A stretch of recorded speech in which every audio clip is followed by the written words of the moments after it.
ஞாயிற்றுக்கிழமையிலிருந்து தேவனுடைய சுவிசேஷம் என்கிற தலைப்பில் நாங்கள் பார்க்க துவங்கினோம்.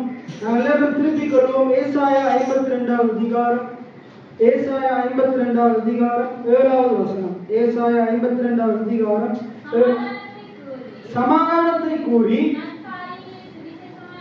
நற்காரியங்களை சுவிசேஷமாய் அறிவித்து ரட்சிப்பை பிரசித்தப்படுத்தி உன் தேவன் ராஜரீகம் பண்ணுகிறார் என்று சீயோனுக்கு சொல்லுகிற சுவிசேஷகருடைய பாதங்கள் மலைகள் மேல் எவ்வளவு அழகா இருக்கின்றன. சுவிசேஷம், சுவிசேஷம் என்பது நாங்கள் போன பார்த்தோம். சுவிசேஷம் என்றால் நற்செய்தி, நல்ல செய்தி. சுவிசேஷம் யாரை பற்றினது என்றால் இயேசு கிறிஸ்துவை பற்றினது. அதுதான் நாங்கள் போன கிழமை பார்த்தோம். இதுல சொல்றது சுவிசேஷத்துல என்ன இருக்குதான், சுவிசேஷம் அறிவிக்கப்படும் போது சொல்லப்படும் போது அதுக்குள்ள எப்படிப்பட்ட வார்த்தை இருக்குதான், சமாதானத்தை கூறி. அதாவது சமாதானம், சுவிசேஷம் என்பது தேவனுக்கும் உனக்கும் இடையில எந்த பிரிவினையும் கிடையாது. தேவனுக்கும் உனக்கும் இடையில ஒரு சமாதானம் இருக்குது. எத்தனை பேர் ஆமேன்னு சொல்றீங்க? இன்னைக்கு கடவுளை நாங்க எப்படி தேடலாம்? தைரியமா அவருடைய கிருபாசன தண்டையில நுழையலாம். ஆதாமுடைய வாழ்க்கையில தேவன் என்ன செய்தாரு? ஆதாமுக்காகவும் மேவாளுக்காகவும் முழு மனுகுலத்துக்காகவும் ஆண்டவர் அழகான ஒரு ஏதேன் தோட்டத்தை உண்டாக்கி அவர்களுக்கு தேவையான எல்லாவற்றையும் அங்க உண்டாக்கி அவர்கள் அந்த ஏதேன் தோட்டத்தில் வைக்கிறார். வைத்தது மட்டும் இல்லாம ஆண்டவர் பகலின் குளிர்ச்சியான வேளையில அன்னதினமும் என்ன செய்கிறாரு? அவர் ஆதாமோடு உறவாடி கொண்டிருக்கிறார், ஆதாமோடு நடந்து கொண்டிருக்கிறார், ஆதாமோடு பேசிக் கொண்டிருக்கிறார். ஒவ்வொரு நாளும் ஆண்டவரும் ஆதாமும் பேசிக்கொண்டே இருக்கிறாங்க. ரெண்டு பேருடைய உறவுலையும் ஒரு ஐக்கியம் இருக்குது, ஒரு ஒற்றுமை இருக்குது. இவன் ஆதாம் தேவனோட பேசுறான், தேவன் ஆதாமோட பேசுறாரு. அப்ப இருவரும் என்ன செய்து கொண்டிருக்கிறாங்க? சம்பாஷித்துக் கொண்டிருக்கிறாங்க.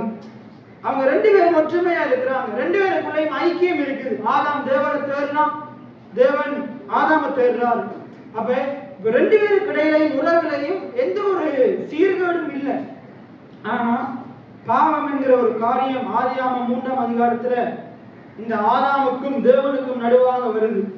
ஏசாயா 59:1-2, ஏசாயா 59:1-2 ஒரு வாசிங்க.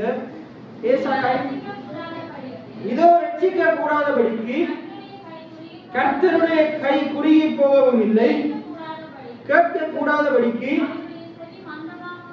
அவருடைய செவி மந்தமாகவும் இல்லை. அப்ப ஏன் ரட்சிப்பு அனுபவிக்க முடியல? இன்னைக்கு நிறைய பேர் ரட்சிக்கப்பட்டிருக்கிறாங்க. இந்த சபையில் இருக்கிற எல்லாரும் நாங்க ரட்சிக்கப்பட்டிருக்கிறோம். ஆனா ஏன் ரட்சிப்பு கேட்ட வாழ்க்கையை வாழ முடியல? அதே போல கேட்க கூடாதபடிக்கு இன்னைக்கு நாங்க எல்லாரும் ஜெபம் பண்றோம். என்ன, இன்னைக்கு நிறைய பேர் சபைக்கு வர நிறைய பேர் ஜெபம் பண்றீங்க. எப்படி ஜெபம் பண்றீங்க? சில பேர் தேவைகள் எழும்பும் போது மட்டும் ஜெபம் பண்றீங்க. சில பேர் பிரச்சனைகள் வரும்போது மட்டும் ஜெபம் பண்றீங்க. கடன் வரும்போது மட்டும் ஜெபம் பண்றீங்க. ஏதாச்சும் குடும்பத்துல அசம்பாவிதங்கள் வரும்போது மட்டும் ஜெபம் பண்றீங்க, கடவுளை தேடுறீங்க. நாங்க சொல்லுங்க பாருங்க, கேட்க கூடாதபடி அவருடைய செவி மந்தமாகவும் இல்லை. கீழே வாசிங்க அடுத்த வசனம். உங்கள் அக்கிரமங்களே உங்களுக்கும் உங்கள் தேவனுக்கும் நடுவாக, நம்முடைய பாவங்கள் அக்கிரமங்கள் என்ன செய்தான்? தேவனுக்கும் நமக்கும் இடையில என்னத்தை உண்டாக்குதான்? பிரிவினையை உண்டாக்குதான். ஒரு தடுப்பு சுவரா இருக்குதான். நாங்க தேவனை நோக்கி கூப்பிடாதபடிக்கு, தேவனுடைய சத்தம் நமக்கு கேட்காதபடிக்கு அந்த பாவம் தடையா இருக்குது. பாவம் என்ன செய்யுது? நமக்கும் தேவனுக்கும் இடையில இருக்கிற உறவுல ஒரு விரிசலை ஏற்படுத்துது. அந்த ஆதியாகமம் 3ஆம் அதிகாரம் வரும் வரைக்கும் ஆதியாகமம் 1-2ல என்ன நடக்குது? ஒவ்வொரு நாளும் ஆண்டவர் ஆதாமிட்ட வர்றாரு, ஆதாமிட்ட பேசுறாரு, ஆதாமுக்கு பக்கத்துல என்ன செய்யறாரு? நடக்கிறாரு, ஆதாமோட ஐக்கியமா இருக்கிறார். ரெண்டு பேருடைய உறவுலையும் எந்த ஒரு விரிசலும் கிடையாது. இன்னைக்கும் பாருங்க, நம்ம ஏதாச்சும் தவறு நம்ம செய்யும் வரைக்கும் நம்ம இன்னைக்கு ஒருவேளை நீங்க இன்னைக்கு நல்லா இருப்பீங்களா இருந்தா இன்னைக்கு ஆண்டவரோட ஒரு நாள் நீங்க ஜெபம் பண்ணுவீங்க, பைபிள் எடுத்து படிப்பீங்க, சேர்ச்சுக்கு தவறாம வருவீங்க. ஆனா நீங்க ஏதோ ஆண்டவருடைய வார்த்தைக்கு விரோதமாகவும் ஏதோ செய்துட்டீங்கன்னு வைங்களேன், ஒரு ஊழியக்காரனுடைய போதனைகளுக்கு விரோதமாக, அவருடைய ஆலோசனைக்கு விரோதமாக ஏதோ செய்துட்டீங்கன்னு வைங்களேன், உங்களால் என்ன செய்ய முடியாது? ஒழுங்கு ஆலயத்துக்கு வர முடியாது, ஒழுங்கா என்ன செய்ய முடியாது? பைபிள் எடுக்க முடியாது, ஒழுங்கா என்ன செய்ய முடியாது? ஜெபிக்க முடியாது, குடும்ப ஜெபத்துல இருக்க முடியாது. என்ன செய்வீங்க? இதெல்லாம் நடக்கும்போது நீங்க வேற எங்கேயே இருப்பீங்க. அதே பங்கியாச்சு போய் ஒளிந்து கொள்ளுவீங்க. ஏதோ சாக்கு போக்கு சொல்லிட்டு அந்த ஆதாம் ஏவாள் என்ன செய்வாங்க? மரத்துக்கு பின்னுக்கு ஒளிந்து கொண்டது போல, அத்தி இலைகளை தைத்து கொண்டது போல நம்ம யோசிக்கிறத சரிப்படுத்தி கொண்டு நாம் எங்கேயோ போய் ஒளிஞ்சு கொள்ளுவோம், பின்வாங்கி போன நிலைமையில காணப்படுவோம். இன்னைக்கு சபையில் அநேகர் இப்படிப்பட்ட நிலைமையில தான் காணப்படுறாங்க. ஆனா பைபிள்ல சொல்லப்படுகிறது, நீதிமொழிகள் 10:30 நீதிமான் என்றும் அசைக்கப்படுவதில்லை. எத்தனை பேர் ஆமீன் சொல்றீங்க? நீதிமான் நித்திய கீர்த்தி உள்ளவனா இருக்கிறான். அந்த நீங்க நீதிமொழி 10:12 வாசிக்க, நீதிமான் எப்படி எல்லாம் இருப்பான்னு அங்க சொல்லப்படுகிறது. நீதிமான், நாங்க நீதிமான்களா இருக்கிறோம். எத்தனை பேர் ஆமீன் சொல்றீங்க? இந்த கதைத்தான் பார்க்க போகிறோம். தேவனுடைய சுவிசேஷம் சொல்லுது, தேவன் பாவிகளாகிய எங்களை குமாரனுடைய நீதியை நமக்கு கொடுத்து, குமாரன் மூலமாக தேவன் தம்முடைய நீதியை பாவிகளாகி எங்களுக்கு கொடுத்திருக்கிறார். எத்தனை பேர் ஆமீன் சொல்றீங்க? எல்லாம் சொல்லுங்க. இயேசு கிறிஸ்து மூலமாக, எல்லாம் சொல்லுங்க, இயேசு கிறிஸ்து மூலமாக அவரை விசுவாசிக்கும் எனக்கு தேவன் தேவ நீதியை கொடுத்திருக்கிறார். என்னை நீதிமானாய் மாற்றியிருக்கிறார். பாவியாகி என்னை நீதிமானாய் மாற்றியிருக்கிறார். எத்தனை பேர் ஆமீன் சொல்றீங்க? இன்னைக்கு நாங்க நீதிமான்களா இருக்கிறோம். அதை இந்த சுவிசேஷம் சொல்லுது. இந்த தேவனுடைய சுவிசேஷம் என்ன சொல்லுது? நீ நீதிமான் என்று சொல்லுது. எத்தனை பேர் ஆமீன் சொல்றீங்க? ரைட், இன்னைக்கு அதைத்தான் பார்க்க போகிறோம். அப்ப இங்க பாருங்க, ஏசாயா 52 சொல்லுது, சமாதானத்தை கூறி. இந்த சுவிசேஷத்துக்குள்ள என்ன இருக்குது? தேவனுக்கும் உனக்கும் இடையில இன்றைக்கு பாவம் இல்லை. அந்த பாவத்தை இயேசு பரிகரித்து விட்டார். அந்த பாவத்துக்குரிய விலக்கிரயத்தை இயேசு கொடுத்துட்டார். எத்தனை பேர் ஆமீன் சொல்றீங்க? பாவத்துக்குரிய விலக்கிரயம் என்னது? பாவம் செய்கிற ஆத்மா சாகும். அந்த மரணத்தை, அந்த சாவை நமக்காக இயேசு கல்வாரி சிலுவையில சுமந்து கொண்டார். எத்தனை பேர் ஆமீன் சொல்றீங்க? நம்ம எல்லாரும், பைபிள் சொல்லுது, ரோமர் 3:23 என்ன சொல்லுது? எல்லோரும் பாவம் செய்து, எல்லோரும் பாவம் செய்து தேவ மகிமையற்றவர்களாகி நாங்க இருந்தோமா? ஆனா அங்க கீழே சொல்லுது, இலவசமாக கிறிஸ்து இயேசுவில் உள்ள மீட்பை கொண்டு நாங்க நீதிமான்களாக்கப்பட்டிருக்கிறோம், நாங்க ரட்சிக்கப்பட்டிருக்கிறோம். எத்தனை பேர் இயேசுவினுடைய அந்த மீட்பின் கிரியை விசுவாசிக்கிறீங்க? மீட்பின் கிரியை என்னன்னா, அதான் கிருபை. அதாவது இயேசு கல்வாரி சிலுவையில நமக்காக பாடுபட்டு, அடிக்கப்பட்டு, அடக்கம் பண்ணப்பட்டு, மரித்து அடக்கம் பண்ணப்பட்டு அவர் உயிர் தெழுந்தது. யாருக்காக? எனக்காக. எத்தனை பேர் ஆமீன் சொல்றீங்க? இதான் மீட்பின் கிரியை. இயேசு எனக்காக பாடுபட்டார். எத்தனை பேர் ஆமீன் சொல்றீங்க? இயேசு எனக்காக அடக்கம் பண்ணப்பட்டார். இயேசு எனக்காக உயிர் தெழுந்தார். நான் கிறிஸ்துவோடு கூட சிலுவையில் அறையப்பட்டேன், அடக்கம் பண்ணப்பட்டேன், உயிர் தெழுந்தேன். இதை விசுவாசிக்கிறதான், இதை விசுவாசிக்கிற மனுஷன் தேவனால நீதிமான் என்று அறிவிக்கப்படுகிறான். எத்தனை பேர் ஆமீன் சொல்றீங்க? நீதிமான் என்று எண்ணப்படுகிறான், அவன் நீதிமான் ஆக்கப்படுறான். சரி, இப்ப இங்க பாருங்க, சமாதானத்தை கூறி. அப்ப இந்த சுவிசேஷத்துக்குள்ள என்ன இருக்குது? இன்னைக்கு நான் இன்னொரு காரியத்தையும் சொல்றேன். நான் ஏற்கனவே சொல்லி இருக்கிறேன். கலாத்தியர் 2ஆம் அதிகாரத்துல பார்க்கிறோம், இந்த தவறான உபதேசங்கள், இந்த வேதத்துக்கு புறம்பான பிரசங்கங்கள், இது இப்ப நம்ம இன்னைக்கு கேட்கிற பிரசங்கம் வேதத்துக்கு புறம்பான பிரசங்கம் எப்படி அறிந்து கொள்ளலாம் என்றால், தேவனுக்கும் உனக்கும் இடையில இன்றைக்கு நிறைய பேர் சொல்லுவாங்க பாவம் தடையா இருக்குது. அப்ப இயேசு என்னத்துக்கு உலகத்துக்கு வந்தாரு? பாவிகளை ரட்சிக்கவே மனுஷகுமாரன் உலகத்துக்கு வந்தார். சமாதானத்தை உண்டாக ஏசாயா 53 சொல்லுது பாருங்க. அவர் எப்படி இருக்கிறாரா? நமக்கு சமாதான காரணரா இருக்கிறார். அந்த வசனத்தை வாசிங்க. மெய்யாகவே அவர் நம்முடைய பாடுகளை ஏற்றுக்கொண்டு நம்முடைய துக்கங்களை சுமந்தார், நாமோ அவர் தேவனால் அடிபட்டு வாதிக்கப்பட்டு சிறுமைப்பட்டவர் என்று எண்ணினோம். அங்க கீழே சொல்லப்படுது, நமக்கு 5ஆம் வசனத்துல நமக்கு சமாதானத்தை உண்டு பண்ணும் ஆக்கினை, அதாவது மரண தண்டனை அவர் மேல் வந்தது. எத்தனை பேர் ஆமீன் சொல்றீங்க? நமக்கும் பிதாவுக்கும் இடையில இயேசு சமாதானத்தை உண்டாக்கி இருக்கிறார். எத்தனை பேர் ஆமீன் சொல்றீங்க? இன்னைக்கு உங்களுக்கும், இன்னைக்கு பாருங்க, சில குடும்பங்கள் அதிகமா அப்பாவுக்கும் மகன்மாருக்கும் இடையில, பிள்ளைகளுக்கும் இடையில சண்டைகள் வரும். சண்டைகள் வரும்போது யாரு இவங்க 2 பேருக்கும் இடையில யாரு ஒரு பாலமா இருப்பா?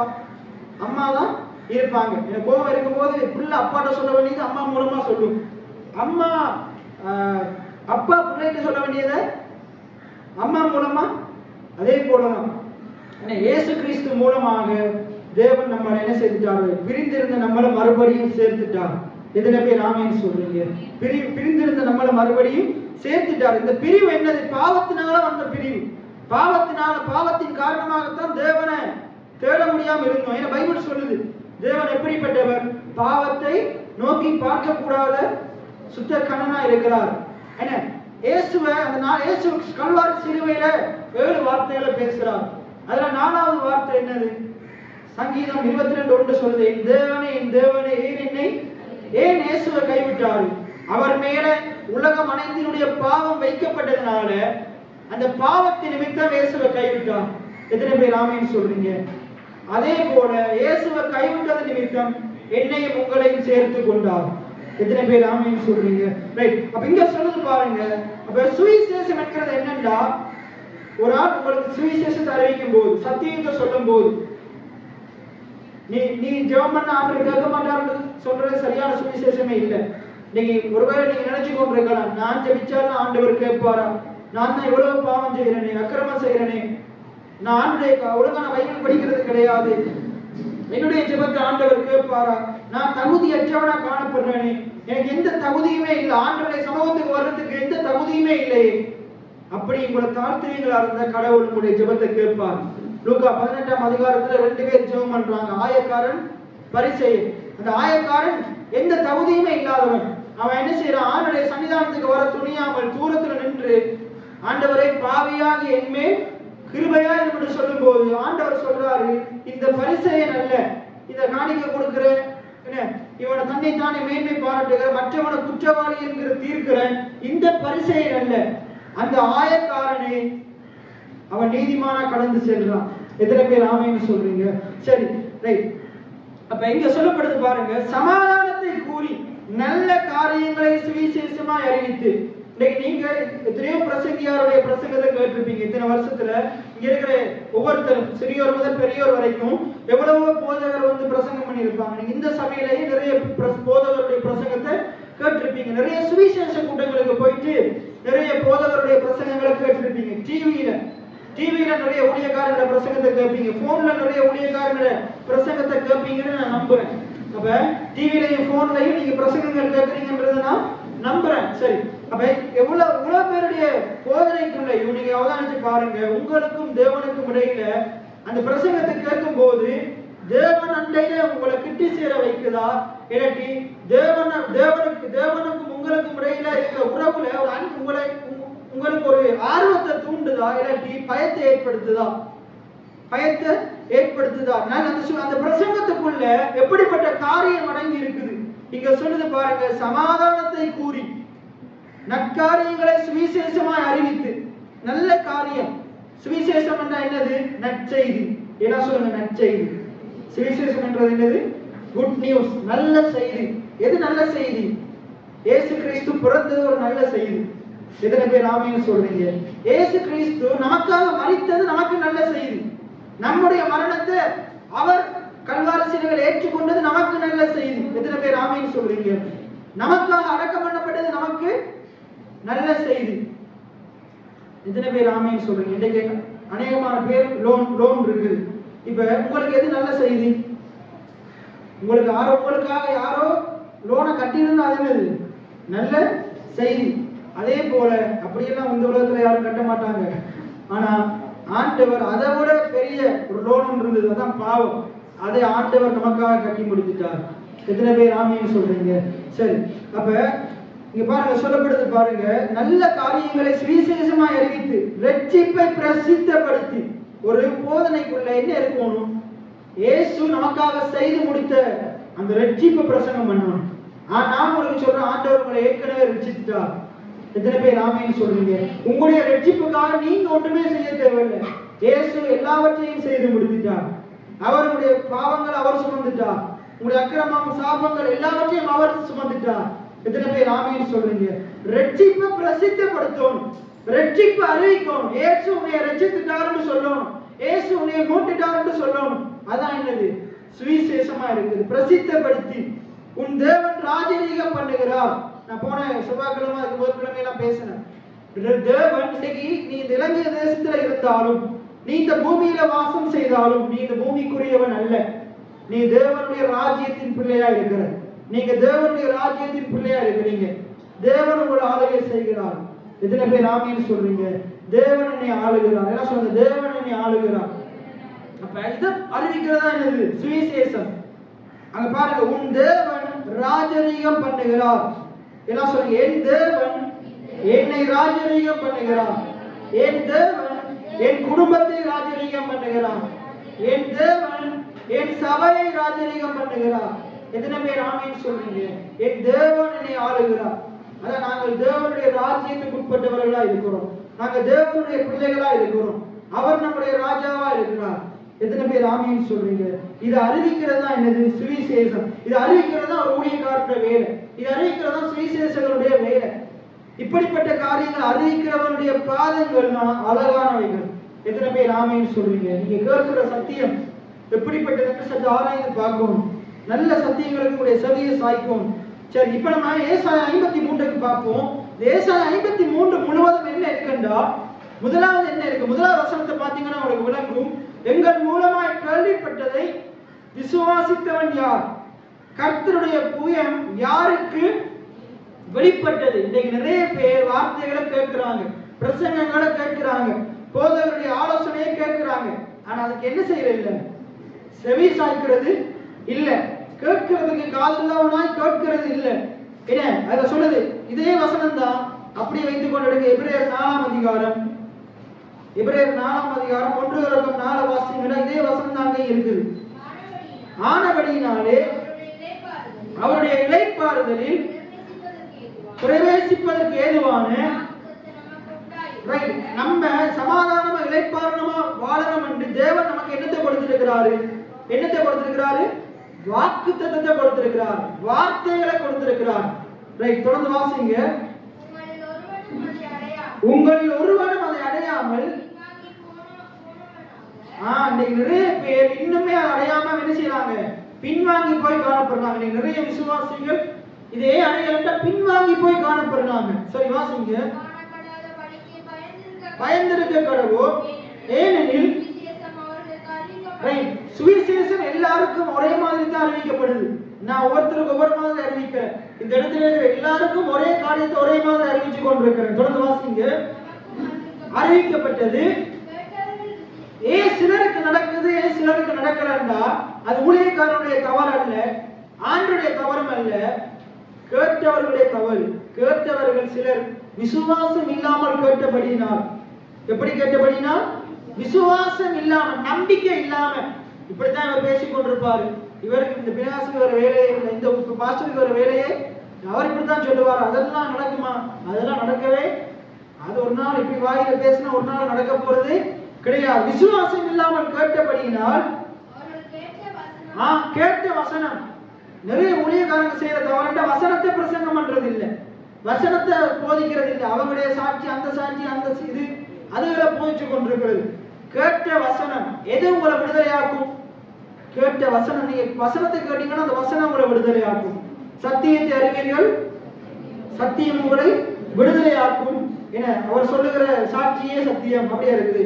வசனமே சத்தியம். அவர் சொல்லுகிற கதையே சத்தியம் அப்படியா இருக்குது. நிறைய பேருக்கு நான் கூடுதல் கதை சொல்லி எல்லாம் பிரசங்கம் பண்றேன், ஜோக் சொல்லி பிரசங்கம் பண்றேன். நிறைய பேர் ஜோக்கா, யாராச்சும் பாஸ்டர் வந்து நல்லா ஜோக் அடிச்சு பிரசங்கம் பண்ணா அதை இருந்து கேட்பாங்க. அப்ப எழுப்பி வெளியே போக மாட்டாங்க, எழுப்பி அங்க போக மாட்டாங்க. ஆனா இருந்து வசனத்தை பிரசங்கம் பண்ணா நிறைய பேருக்கு குடைச்சல். என்ன பைபிள் சொல்லுது? அது உங்களை என்ன செய்யாது? கொஞ்ச நேரத்துக்கு சிரிக்க வைக்கும். என்ன உங்களுடைய வாழ்க்கையை அது மாத்தாது. எது மாற்றும்? கேட்ட வசனம் உங்களை மாற்றும். எத்தனை பேர் ஆமைன்னு சொல்றீங்க? ஜோக்கு ஜோக்கு நையாண்டி அதுகளை பிரசங்கம், அதுகளை பயன்படுத்தி பிரசங்கம் பண்றதை விட ஆண்டுடைய வசனத்துக்கு நீங்க அதை பிரசங்கம் பண்ற ஊழியக்காரருடைய பிரசங்கத்தை அதிகமா கேளுங்க. எத்தனை பேர் ஆமைன்னு சொல்றீங்க? அங்க சொல்றது கேட்ட வசனம் அவர்களுக்கு விசுவாசம் இல்லாம கேட்டபடினா. நீங்க நிறைய பேர் அதான் இப்படிப்பட்ட பிரசங்கங்களுக்கு இருந்து கேட்க மாட்டாங்க. ஆனா இப்படிப்பட்ட வார்த்தைகளை பிரசங்கம் பண்ணுகிற பிரசங்கத்துக்கு அமர்ந்திருந்து நீங்க கேட்பீங்களா இருந்தா தேசத்தின் நன்மையை தேவன் உங்களுக்கு தருவார். எத்தனை பேர் ஆமென் சொல்றீங்க? அங்க 3ஆம் வசனம் சொல்லுது பாருங்க. விசுவாசித்தவர்களாகிய நாமும் அந்த இளைப்பாறுதலில் பிரவேசிக்கிறோம். கேட்கிற வார்த்தைகளை விசுவாசிப்பீங்களா இருந்து நான் உங்களுக்கு சொல்றேன், நீங்க சமாதானத்துக்குள்ள பிரவேசிப்பீங்க, செழிப்புக்குள்ள பிரவேசிப்பீங்க, சுகத்துக்குள்ள பிரவேசிப்பீங்க. உங்களுடைய சூழ்நிலைகளை ஆண்டவர் மாற்றுவார்.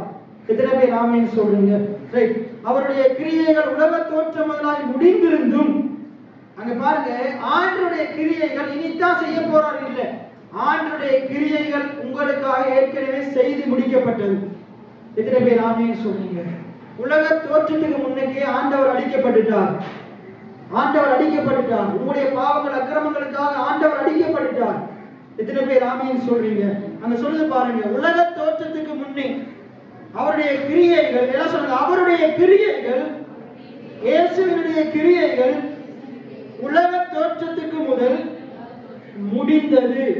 எத்தனை பேர் ஆமீன் சொல்றீங்க? உலக தோற்றத்துக்கு முன்னே பிதாவானவருடைய தீர்மானத்துல நம்முடைய பாவங்கள் மன்னிக்கப்பட்டது. இயேசு பலியாயிட்டாரு. இயேசு நம்ம நினைக்கிறோம் நம்ம இப்ப 2000 ஆண்டுக்கு முன்னுக்கு தான் இயேசு பலியானார். அந்த தீர்மானத்தை ஆண்டவர் எப்பயோ எடுத்துட்டார்.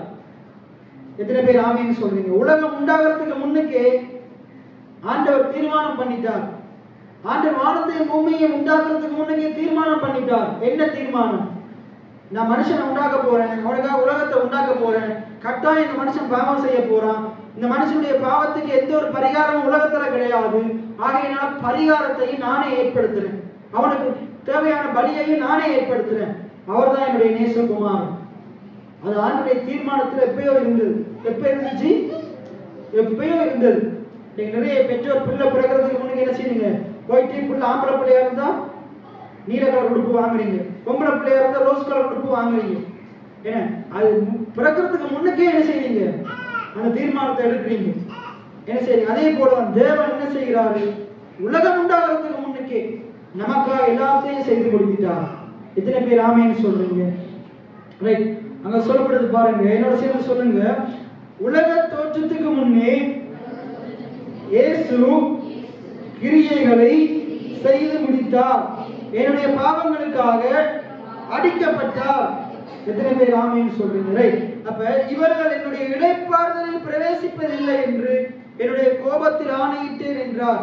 மேலும் தேவன் தம்முடைய கிரியைகளை எல்லாம் முடித்து 7ஆம் நாளில் ஓய்ந்திருந்தார் என்று 7ஆம் நாளை குறித்து ஓரிடத்தில் சொல்லி இருக்கிறார். அன்றியும் அவர் என்னுடைய இளைப்பாறுதலில் பிரவேசிப்பதில்லை என்ற இடத்திலே தானே சொல்லி இருக்கிறார். சிலர் அதிலே பிரவேசித்து இன்னும் வரப்போகிற காரியமாக இருக்கிறபடினால் சுவிசேஷத்தை முதலாவது கேட்டவர்கள் கீழ்ப்படியாமையினாலே அதிலே பிரவேசிக்க முடியாமல் போனது. எதனால பிரவேசிக்க முடியாம போச்சா? கீழ்ப்படியாமையினால். கீழே சொல்றது பாருங்க, இன்று அவருடைய சத்தத்தை கேட்பீர்கள், ஆனால் உங்கள் இருதயத்தை கடினப்படுத்தாதிருங்கள்.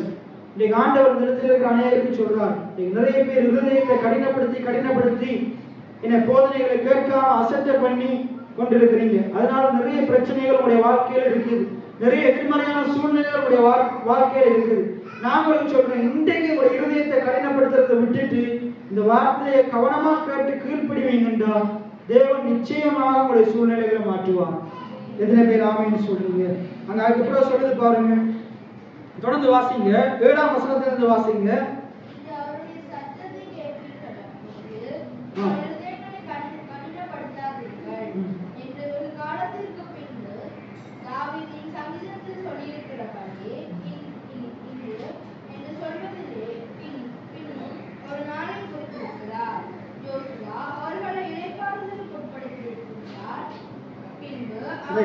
இப்ப நம்ம திருப்பி வருவோம், ஏசாயா 53க்கு வருவோம். ரைட். அப்ப எங்கள் மூலமாய் கேள்விப்பட்டதை விசுவாசித்தவன் யார் அப்படின்னு எதை குறித்து சொல்றாரு? பழைய ஏற்பாடு முழுக்க சொல்லப்பட்ட வார்த்தைகளை விசுவாசித்தவன் யார்?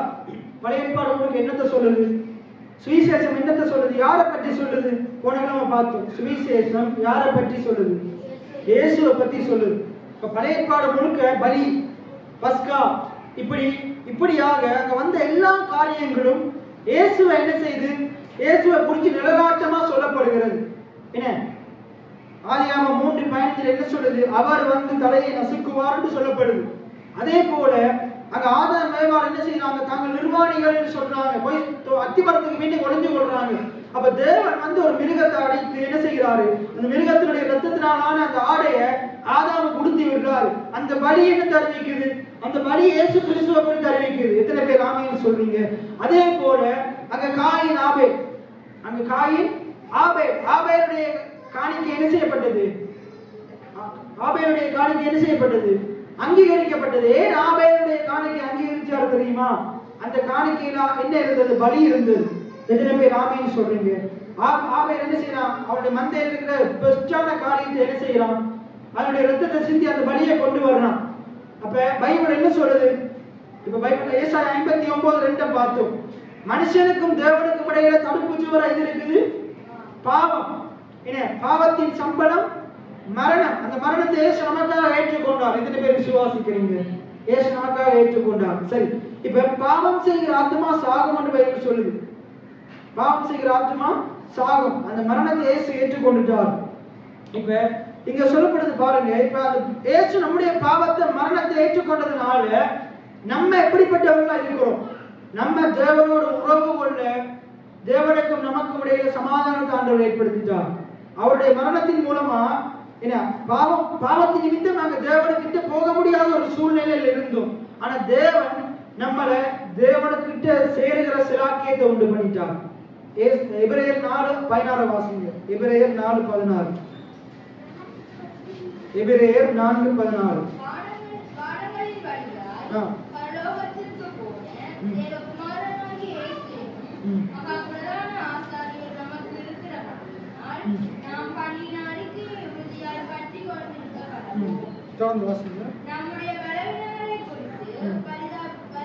எபிரேயர் 4:16.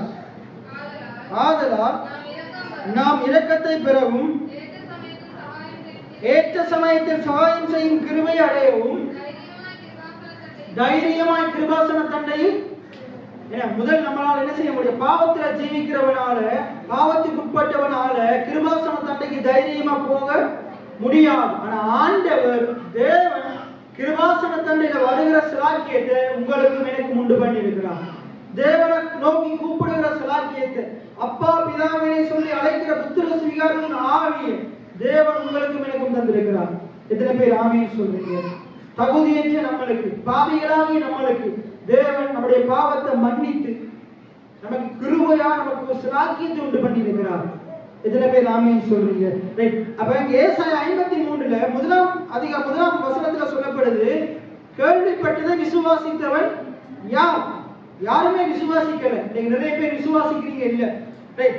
ஆனா கீழே சொல்லப்படுது பாருங்க, இந்த பாவம் என்ன? இந்த பாவம் தடையா இருக்குது. மனுஷனுக்கும் தேவனுக்கும் இடையில பாவம் தடையா இருக்குது. ஆனா நிறைய ஊழியக்காரங்க போதிச்சாங்க. இன்றைக்கு மட்டும் இல்ல, இன்றைக்கு நான் போதிக்கிறேன், இன்றைக்கு மட்டும் இல்ல. பழைய ஏற்பாட்டுல மோசே போதிச்சார், நோவா போதிச்சார். நோவா 120 வருஷம் போதிச்சார். என்ன போதிச்சாராம்? இந்த மலை நாட்டுல பெரிய வெள்ளம் வரப்போகுது. என்ன வரப்போகுது? பெரிய வெள்ளம் வரப்போகுது. தேவன் நியாயம் தீர்க்க போகிறார். எல்லாம் அந்த பேழைக்குள்ள வாங்க வாங்கன்னு சொல்லி அவர் பேழை கட்டின நாள் முதலுக்கு இந்த இடத்துல அவர் பேழையை கட்டி கொண்டிருக்கும் போது அந்த இடத்துல போனாக்கெல்லாம் கேட்கறாங்க, என்னத்தை கட்டுறீங்க, என்ன கட்டுறீங்கன்னு கேட்கும் போது, பேழை கட்டுறேன். என்னத்துக்கு பேழை? பெரிய வெள்ளம் வரப்போகுது. எல்லாம் பைத்தியக்காரன், அவருக்கு கிறுக்கு அப்படின்னு சொல்லி என்ன செய்தாங்க? உதாசீனப்படுத்தினாங்க. அந்த போதகரை சொல்ல கேளாமல் போன வார்த்தையின் பிரகாரமா நோவா பண்ணின பிரசங்கத்தை அசட்டை பண்ணினாங்க. நோவா சொன்ன ஆலோசனையை அசட்டை பண்ணினாங்க. அதே போலதான் நிறைய பேர் இந்த பாஸ்டருக்கு என்ன பிடிச்சிருச்சோ தெரியல, இப்படியே பேசிக் கொண்டிருக்கிறாங்க. இதையே சொல்லிக் கொண்டிருக்கிறாங்க, இப்படியே சொல்லிக் கொண்டிருக்கிறாங்க. ஏன்னா 120 வருஷம் பிரசங்கம் பண்ணிக்கொண்டே இருக்கிறார். அங்க 40 நாள் இரவு பகல் விடாம மழை பெய்யுது, பெரிய வெள்ளம் வருது.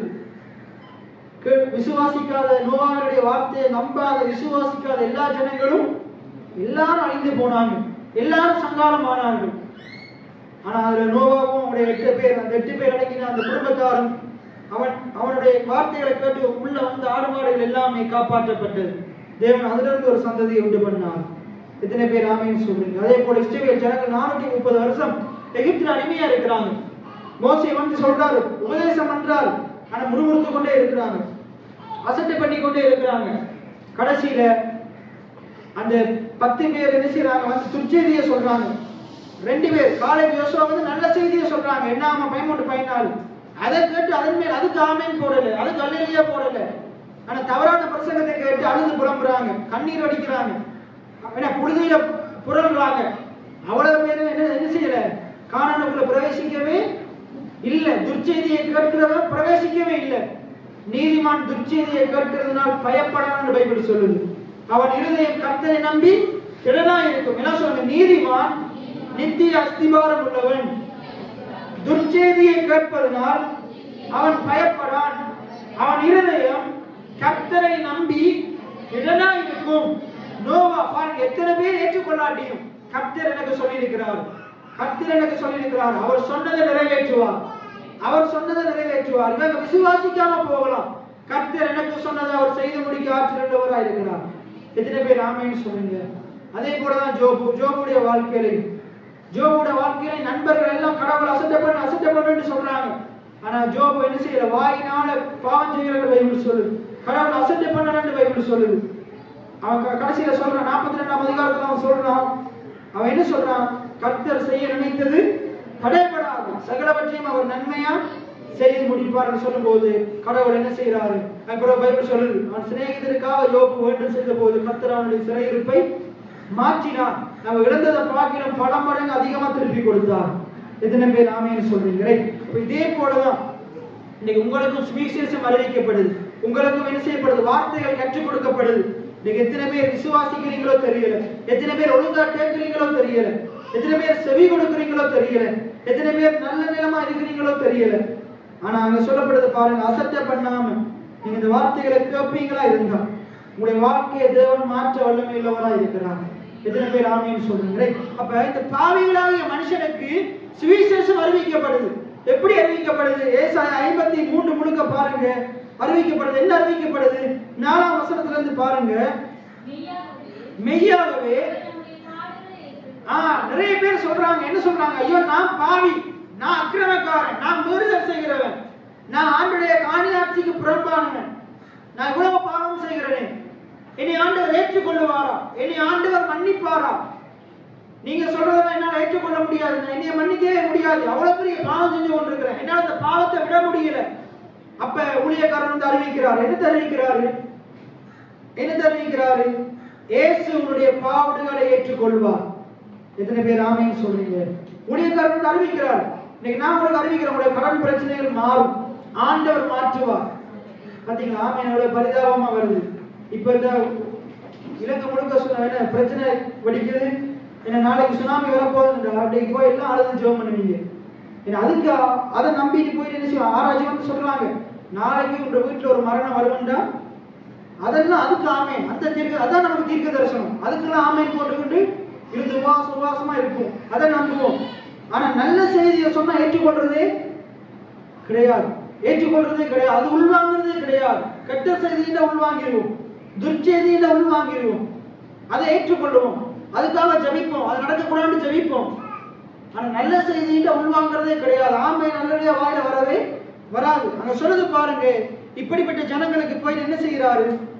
தங்கள் முகங்களை மேல 3ஆம் வசனம் சொல்லுது, அவர் அசட்டை பண்ணப்பட்டவரும் மனுஷனால் புறக்கணிக்கப்பட்டவரும் துக்கம் நிறைந்தவரும் பாடு அனுபவித்தவருமா இருந்தார். அவரை விட்டு நம்முடைய முகங்களை மறைத்துக் கொண்டோம். அவர் அசட்டை பண்ணப்பட்டிருந்தார், அவரை எண்ணாமல் போனோம். இப்படிப்பட்ட ஜனங்களுக்கு, ஆண்டவரை குறித்து சிந்தையே இல்லாத ஜனங்களுக்கு, ஆண்டவரை விட்டு முகத்தை திருப்பி கொண்ட ஜனங்களுக்கு ஆண்டவர் சொல்றார். ஆண்டவரை விட்டு பின்வாங்கி போயிருக்கிற ஜனங்களுக்கு ஆண்டவர் சொல்றார். இந்த சபையிலையும் இந்த இடத்திலையும் ஆண்டவரை விட்டு பின்வாங்கி போனவங்க நிறைய பேர் இருக்கிறீங்க, ஜெபிக்காதவங்க நிறைய பேர் இருக்கிறீங்க, ஆண்டவரான உறவுல சரியா இல்லாதவங்க நிறைய பேர் இருக்கிறீங்க, ஆண்டுடைய வார்த்தைகளை ஒழுங்கா கேட்காதவங்க நிறைய பேர் இருக்கிறீங்க, ஆண்டவரை விட்டு தூரமா ஒரு வாழ்க்கை வாழ்ந்து கொண்டிருக்கிறவங்க நிறைய பேர் இருக்கிறீங்க, உங்க குடும்பத்திலேயும் நிறைய பேர் இருக்கிறாங்க. அவர்களுக்குரிய நற்செய்தி என்னென்றால், அவர்களுடைய பாவங்களுக்காக ஆண்டவர் கல்வாரி சிலுவையில் அடிக்கப்பட்டார். உங்கள் ஒவ்வொருத்தருடைய பாடுகள், என்னுடைய பாடுகளை இயேசு ஏற்றுக்கொண்டார், என்னுடைய துக்கங்களை இயேசு சுமந்து கொண்டார். எத்தனை பேர் ஆமென் சொல்றீங்க? ஆனா நம்ம என்னத்தை நினைச்சு கொண்டிருக்கிறோம்? நாங்க பாதிக்கப்பட்டவங்க, சிறுமைப்பட்டவர்கள் என்று எண்ணினோம். ஆண்டவர் சொல்றாரு, உன்னுடைய மீறுதல்கள் நிமித்தமாகத்தான் இயேசு காயப்பட்டார். அதான் சுவிசேஷம். சுவிசேஷம் என்னது? உன்னுடைய மீறுதல்கள் நிமித்தம் ஆண்டவர் காயப்பட்டார், உன்னுடைய அக்கிரமங்கள் நிமித்தம் அவர் நொறுக்கப்பட்டார், உனக்கு பிதாவினிடத்துல சமாதானத்தை உண்டாக்குவதற்காக தடுப்பு சுவராகிய பாவத்தை உடைத்து எறிந்தார். எத்தனை பேர் ஆமென் சொல்றீங்க?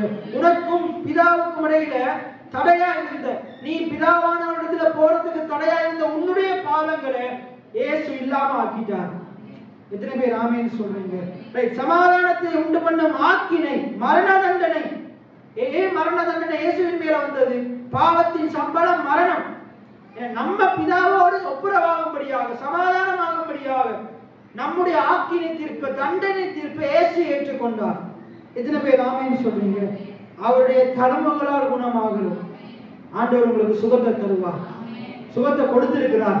நீங்க அதை பெற்றுக்கொள்ளும். ஆண்டவரே, உடைய வார்த்தை சொல்லுது, உடைய தழும்புகளால் நாங்கள் சுகமாகிறோம். அந்த சுகத்தை நான் சுதந்திரித்துக் கொள்றேன். எத்தனை பேர் ஆமென் சொல்றீங்க? அங்க சொல்லுது, நாம் எல்லாரும் ஆடுகளை போல வழி தப்பி திரிந்து, ஏன்னா ஆடுகளை போல வழி தப்பி திரிந்து அங்கே இங்கே ஓடி அலைஞ்சு கொண்டிருந்தோம். சபை விட்டு சபை அலைஞ்சு கொண்டிருந்தோம். என்ன, வறுமையின் காரணமாக, தரித்திரத்தின் காரணமாக கையேந்தி எங்கேயோ அலைஞ்சு கொண்டிருந்தோம். உதவிக்காக மனுஷர்களால் நாடி தேடி கொண்டிருந்தோம். வழி தப்பி தெரிஞ்சு கொண்டிருந்தோம்.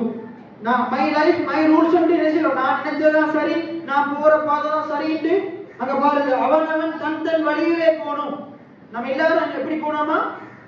மை லைஃப் மை ரூல்ஸ், நான் நினைச்சதான் சரி, நான் போறதான் சரிட்டு போய் கொண்டிருந்தோம். ஆண்டவர் சொல்றாரு, இப்படி போய் கொண்டிருந்த நம்மளை, நம்முடைய அக்கிரமத்தை ஆண்டவர் எடுத்து இயேசுவின் மேல வைத்தார். எத்தனை பேர் ஆமென் சொல்லுங்க? இன்னைக்கு இயேசுவிற்குள்ள வாழ்ற நம்ம மை லைஃப் மை ரூல்ஸ் வாழக்கூடாது. அவர் சொல்லுகிறபடி வாழணும். அவர் வார்த்தையை சார்ந்து வாழணும். எத்தனை பேர் ஆமென் சொல்லுங்க? அவர் வார்த்தையின் மேலே நான் சார்ந்து இருப்பதால் கவலை ஒன்றும் எனக்கு இல்லையே. என் தேவைகள் எல்லாம் அவர் பார்த்து கொள்வதால் நான் கர்த்தருக்குள் மகிழ்ந்திருப்பேனே. அவர் வார்த்தையின் மேலே நான் சார்ந்து இருப்பதால் கவலை ஒன்றும் எனக்கு இல்லையே. என் தேவைகள் எல்லாம் அவர் பார்த்து கொள்வதால் நான் கர்த்தருக்குள் மகிழ்ந்திருப்பேனே.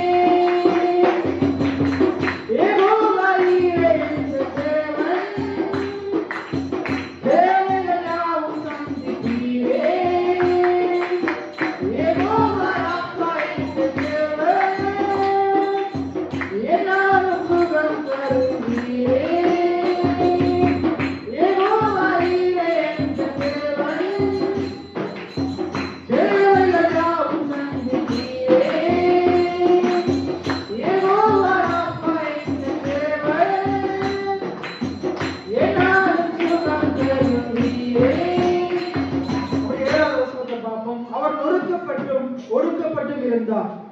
ஆனாலும் தம்முடைய வாயை அவர் திறக்கவில்லை. அடிக்கப்படும்படி கொண்டு போகப்படும் ஒரு ஆட்டுக்குட்டியை போலவும், தன்னை மயிர் கத்தரிக்கிறவர்களுக்கு முன்பாக சத்தமிடாத ஆட்டை போலவும் அவர் தம்முடைய வாயை. நம்ம நிறைய பேர் பாருங்க, தப்பு செஞ்சாலும் கட்டி வச்சு அடிக்கும் போது நான் தப்பே செய்யலன்னு சொல்லுவாங்க. என்ன, நிறைய பேர் தவறு செஞ்சாலும், நீங்கள் நம்ம எல்லாம் தப்பு செஞ்சாலும், நானும் நீங்களும் ஒரு தவறு செய்தாலும் அம்பிடும் போது என்ன செய்வோம்? நான் செய்யவே இல்லை, என்ன நான் செய்யவே, வாயை திறந்து என்ன செய்வோம்? அமைதியா இருக்க மாட்டோம். செய்யல செய்யலன்னு சொல்லிக்கொண்டே இருப்போம். ஆனா அவர் எந்த தவறுமே செய்யல, எந்த தவறுமே செய்யலாட்டி நான் செய்யலன்னு அவர் சொல்லவே இல்லை. அவர் நம்முடைய பாடுகளை அவர் ஏற்றுக்கொண்டதுனால அவர் அமைதியா இருந்தார். அவர் அமைதியா இருந்தார். நான் செய்தேன்னு சொல்லலை. நான் செய்தேன்னு சொல்லியிருந்தா அதுவும் பொய்யா போயிருக்கும். ஏன்னா அவர் நம்முடைய பாவங்களை தான் ஏற்றுக்கொண்டாரு. நீ பாவம் செய்தான்னு சொல்லும் போது அவர் உண்மையா செய்யல, ஆனா அவர் ஏற்றுக்கொள்ளல. அவர் என்ன செய்யல? ஒண்ணுமே கதைகள் அமைதியா இருந்தார். நம்ம என்ன செய்வோம்? தப்பே செய்தாலும் வாயத்திலிருந்து செய்தேன்னு சொல்லவே நம்ம செய்த தவறு நியாயப்படுத்ததான் பார்ப்போம். அதுக்காகத்தான் செய்து, இதுக்காக தான் செய்தேன்னு சாக்கு போக்கு சொல்லுவோம். ஆண்டவர் தவறே செய்யாமட்டியும் அவர் அமைதியா இருந்தார். எத்தனை பேர் ஆமென் சொல்றீங்க? தொடர்ந்து வாசிங்க.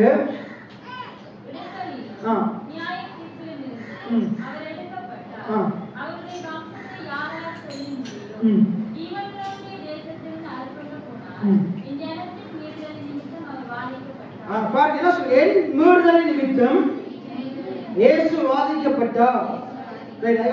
பாருங்க, அவருடைய கல்லறை எங்க இருந்ததாம்? துன்மார்க்கரோடு இருந்ததாம். வாசிங்க. அவர் மரித்த போது ஐஸ்வர்யவான்களோடு இருந்தார். தொடர்ந்து வாசிங்க. பாருங்க, ஆண்டவர் கொடுமை செய்யல, பாவம் செய்யல, வாயில கூட எந்த வஞ்சனையும் இல்ல. தொடர்ந்து வாசிங்க. பாருங்க, நம்மளை தம்மோடு சேர்த்துக் கொள்வதற்காக தேவன் என்னையும் உங்களையும் தம்மோடு சேர்த்துக் கொள்வதற்காக எனக்கும் தேவனுக்கும் நமக்கும் இடையில சமாதானம் உண்டாவதற்காக தேவன் என்ன செய்தாரா? தம்முடைய ஒரே பேரான குமாரனை நொறுக்க சித்தமாகி அந்த ஒரே பேரான குமாரனை நமக்காக பாடுகளுக்கு உட்படுத்தினாராம். எத்தனை பேர் ஆமீன் சொல்றீங்க? தொடர்ந்து வாசிங்க. அவர் தம்மை தாமே நமக்காக ஒப்பு கொடுத்தார். எல்லாம் சொல்லுங்க. அவர் இயேசு கிறிஸ்து தம்மை தாமே எனக்காக ஒப்பு கொடுத்தார். எத்தனை பேர் ஆமீன் சொல்றீங்க? தொடர்ந்து வாசிங்க. எதை கண்டு? நம்மளை பார்த்து, எதிர்காலத்துல பிறக்க போகிற நம்மளை பார்த்து என்ன செய்தாராம்? தொடர்ந்து வாசிங்க.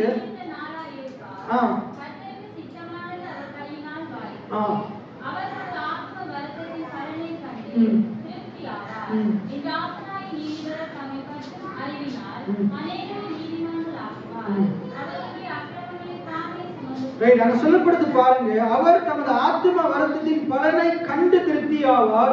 என் தாசனாகிய நீதிபரர், அதாவது இயேசு கிறிஸ்து, இயேசுவை பற்றி அறிவினாலே. நீங்க இந்த இடத்துல இருக்கிற ஒவ்வொருவரும் என்ன செய்யணும்? இயேசுவை பற்றி கொள்ளும். இந்த சத்தியத்தை கேட்கறதன் மூலமாக இயேசுவை பற்றினால் அறிவினால் நிரப்பப்படுறீங்க. எத்தனை பேர் ஆமீன் சொல்றீங்க? ஏன் நான் தொடர்ந்து வார்த்தையை கேளுங்கன்னு சொல்றேன்னா, வார்த்தைகளை கேட்க கேட்கலாம் இயேசுவை பத்தி அறிந்து கொள்ள முடியும். இயேசுவை பத்தி அறிந்து கொள்ள முடியும். அங்க சொல்றது தம்மை பற்றும் அறிவினாலே. எல்லாம் சொல்லுங்க. இயேசுவை பற்றும் அறிவினாலே. இயேசுவை பற்றும் அறிவினாலே. இயேசுவை பற்றி அறிகிற அறிவினாலே நீங்க நீதிமான்களாக்கப்படுறீங்க. அது தீர்க்க தரிசனமா ஏசாயால சொல்லப்பட்டிருக்கு. அது இன்னைக்கு நிறைவேறி இருக்குது. எத்தனை பேர் ஆமீன் சொல்லுங்க? அப்ப நாங்க யாரு? நீதிமான்களா இருக்கிறோம். நாங்க யாரு? நீதிமான்களா இருக்கிறோம். எதனால நீதிமான்கள்?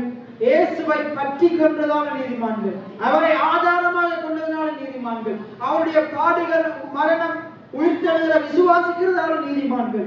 அவர் எனக்காக ரத்தம் சிந்தினார் என்று விசுவாசிக்கிறதால நீதிமான்கள். நீங்க நீதிமான்கள் என்று உங்களுக்கு அறிவிக்கிறதா சுவிசேஷம். தேவனுடைய சுவிசேஷம் என்னது? பாவிகளுக்கு என்ன சுவிசேஷம்? நீ நீதிமானா இருக்கிற. இயேசு என்னத்துக்கு தெரியுமா உலகத்துக்கு வந்தாரு?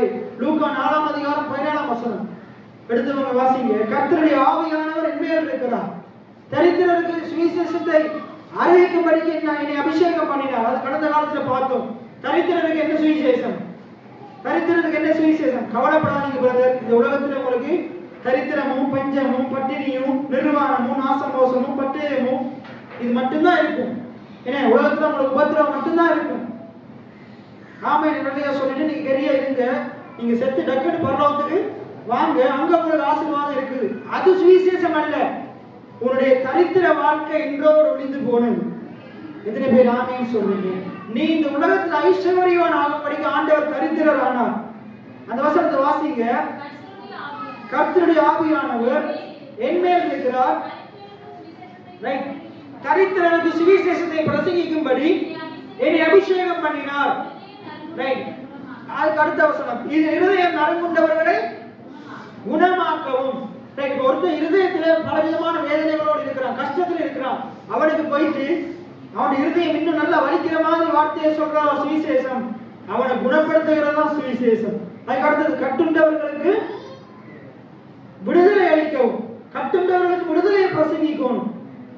அதுக்கு கீழே வாசிங்க. அதுக்கு அடுத்தது குருடனுக்கு போயிட்டு கவலைப்படாத பிரதர், நீங்க உலகத்துல குருட்டோட தான் இருக்கணும். நீங்க செத்து பரலாம் வாங்க, அங்க ஆண்டவரோட கண்ணை திறப்பாரு. அதான் பத்திமையை பார்த்து ஆண்டவர் என்ன சொன்னாரு? நீ இப்படியே கஷ்டப்பட்டு கொண்டு என்ன, நீ எங்க பரலாம் வரும்போது நான் என்ன செய்வேன், உனக்கு பார்வையே அப்படியே சொன்னாரு. அந்த இடத்திலே அவனை குணப்படுத்தினார். இன்னைக்கு ஆண்டவர் இப்பவே இயேசுவை விசுவாசிக்கும் போதே உங்களுக்கு அற்புதத்தை செய்ய வல்லமை உள்ளவரா இருக்கிறார். இன்று நீங்க விசுவாசித்தா தேவனுடைய மகிமையை பார்ப்பீங்க. எத்தனை பேர் ஆமீன் சொல்றீங்க? சரி. அப்ப நீதிமான்கள் ஆக்கப்படுவதற்காக அங்க சொல்றது பாருங்க. இயேசுவை அறிந்து கொள்ளும் போது நாங்க நீதிமான்கள் அறிந்து கொள்ள முடியும். எத்தனை பேர் ஆமீன் சொல்றீங்க? இப்ப டக்குன்னு சில வசனங்கள் நாங்க பார்க்க போகிறோம். ஆண்டவர் நம்முடைய பாவங்களுக்கு, நான் கடந்த செவ்வாய்க்கிழமை பேசினேன். இப்ப நமக்கும் தேவனுக்கும் இடையில தடையா இருந்தது என்னது? பாவம்.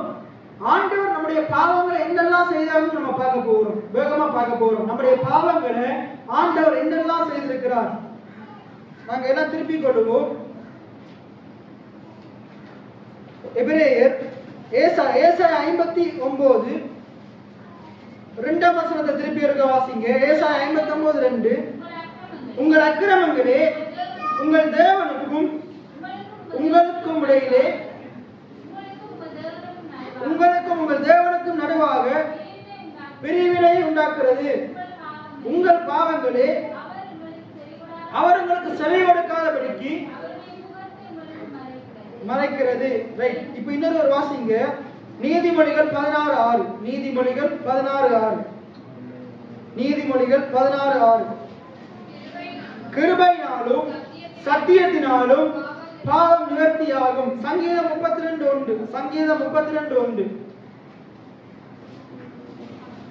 சங்கீதம், எவனுடைய மீறுதல் மன்னிக்கப்பட்டதோ, எவனுடைய பாவம் மூடப்பட்டதோ. எத்தனை பேர் ஆமீன் சொல்றீங்க? அன்போ திரளான பாவங்களை மூடும் என்று பைபிள் சொல்லுது. அப்ப தேவனுடைய அன்பு உங்களுடைய பாவங்களை மூடி இருக்கு, மன்னித்து இருக்கு. எத்தனை பேர் ஆமீன் சொல்றீங்க? இன்னொரு வசனத்தை பாருங்க. எரேமியா 31:34. எரேமியா 31:34. எரேமியா 31:34.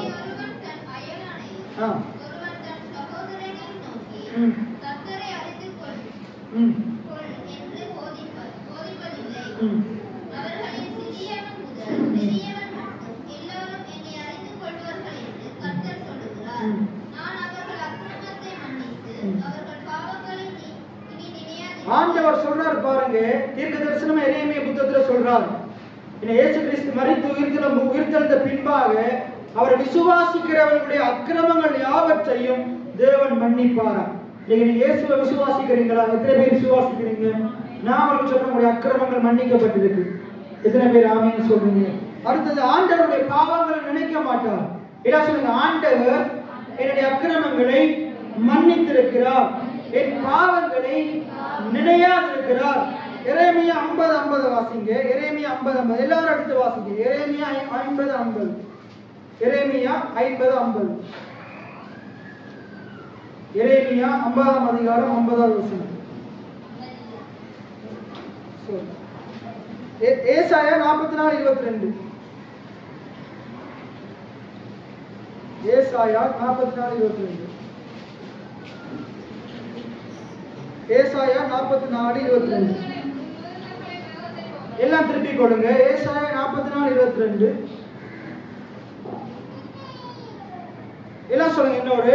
என் மீறுதல்களை மேகத்தை போலவும், என் பாவங்களை கார்மேகத்தை போலவும் தேவன் அகற்றி விட்டார்.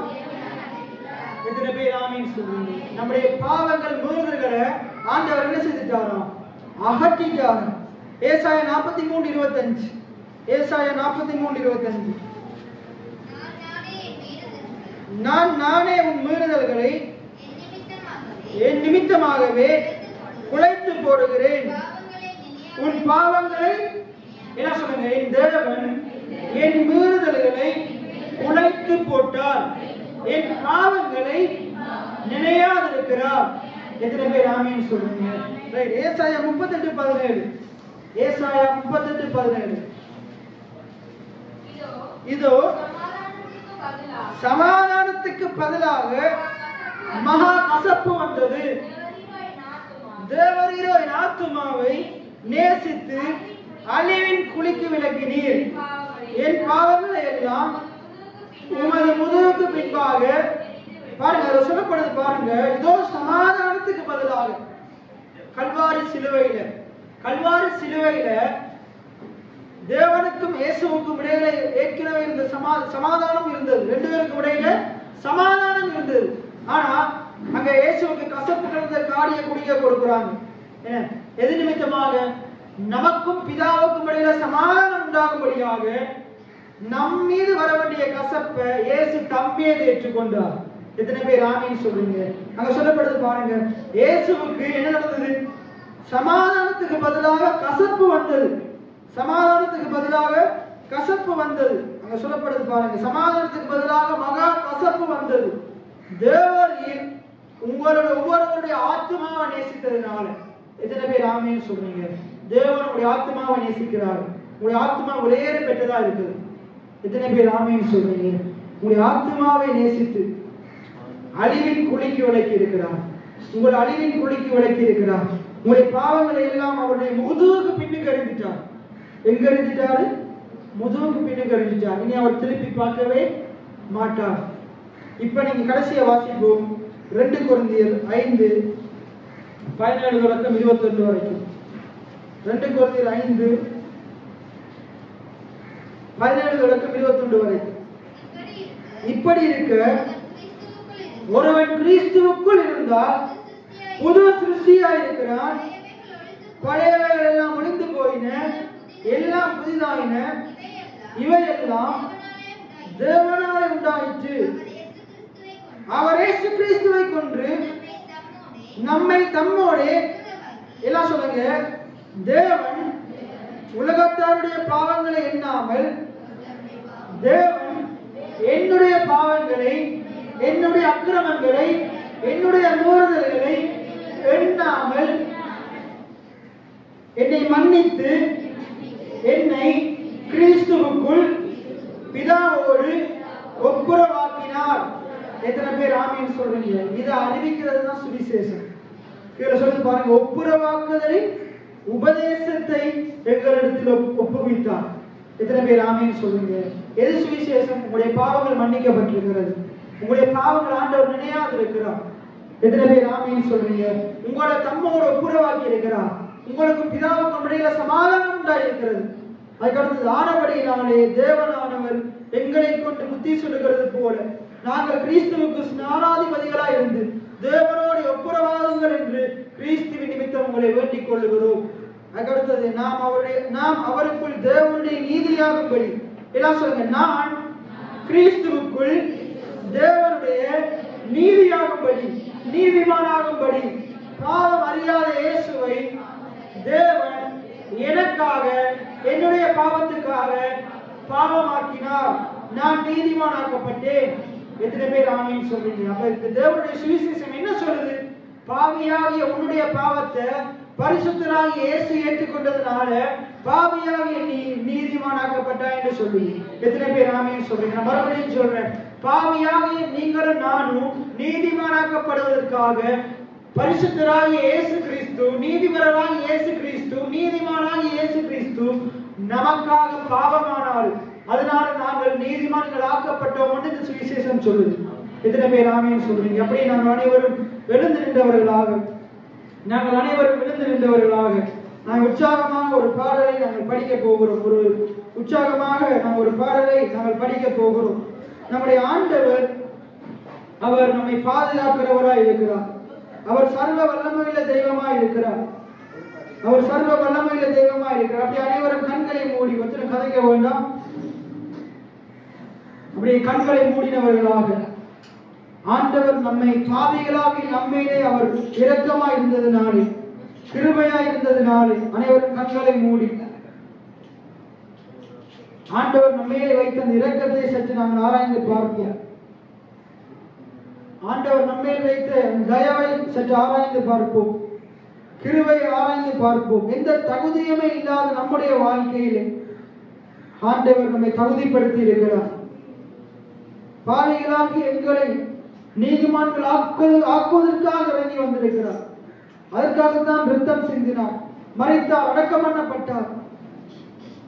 வேத வசனம் சொல்லுது, நம்முடைய பாவங்களுக்கு தக்கதாக அவர் செய்யாமலும் நம்முடைய அக்கிரமங்களுக்கு தக்கதாக அவர் சரிகட்டாமலும் இருக்கிறார்.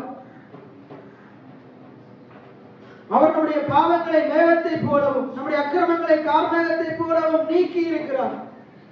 நம்முடைய பாவங்களை நம்முடைய முதுகுக்கு பின்பாக அவர் எறிந்து விட்டார்.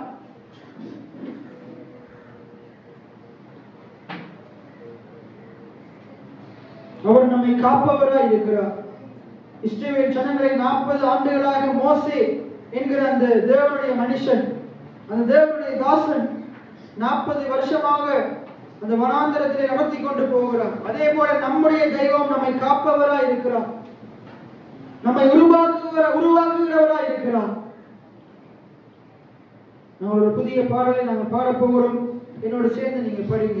என் பாதங்கள் கல் மீது இடராமல் கண்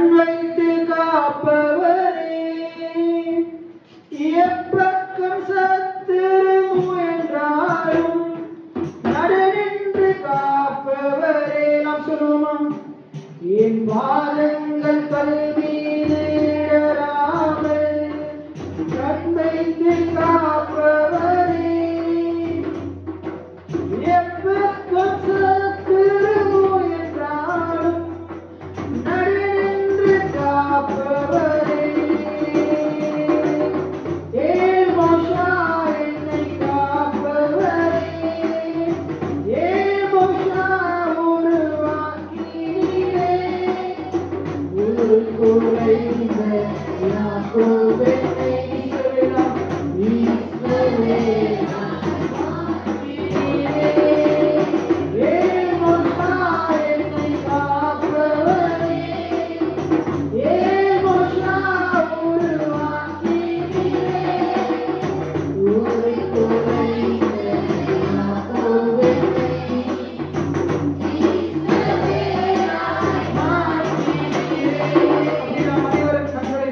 போது இந்நாள் ஆண்டவர் எங்களோடு பேசின தம்முடைய வார்த்தைக்காக நாங்கள் எல்லாரும் ஒருமனப்பட்டவர்களாக ஆண்டவருக்கு நாங்கள் நன்றி செலுத்துவோம். எங்களை நீதிமானாய் மாற்றி நீங்களே பாவிகளாகி எங்களை உடைய இரத்தத்தினாலே உடைய மரணத்தினாலே அப்பா நீர் அடக்கம் பண்ணப்பட்டதினாலே உயிரோடு எழுந்ததினாலே எங்களை நீங்க நீதிமானாய் மாற்றி நீங்களே பிதாவோடு எங்களை ஒப்புரவாக்கி நீங்களே அதற்காக நன்றி ஆண்டவரே, அதற்காக நன்றி ஆண்டவர் என்று சொல்லி ஒருமனப்பட்டவர்களாக நாங்கள் அனைவரும் சேர்ந்து ஆண்டவருக்கு உள்ளமாற நன்றிகளை செலுத்துவோம். நன்றி கர்த்தாவே, நன்றியோடு துதிக்கிறோம், ஸ்தோத்திரிக்கிறோம்.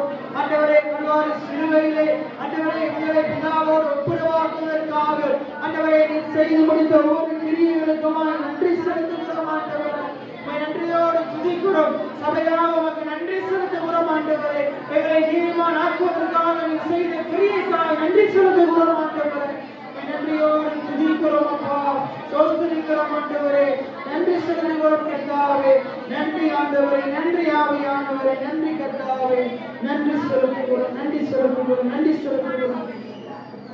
நல்ல ஆண்டவரே, அருமையான இந்த பரிசுத்தமுள்ள ஓய்வு நாளுக்காய் அப்போ ஒரு குடும்பமாக ஒரு திருச்சபையாக நாங்கள் உமக்கு நன்றி செலுத்துகிறோம் சுவாமி. ஆண்டவரே அப்பா அந்த நாள் ஆராதனை தொடக்கம் பரியந்தம் முடிவு பரியந்தம் நடத்தினபடி நான் நன்றி.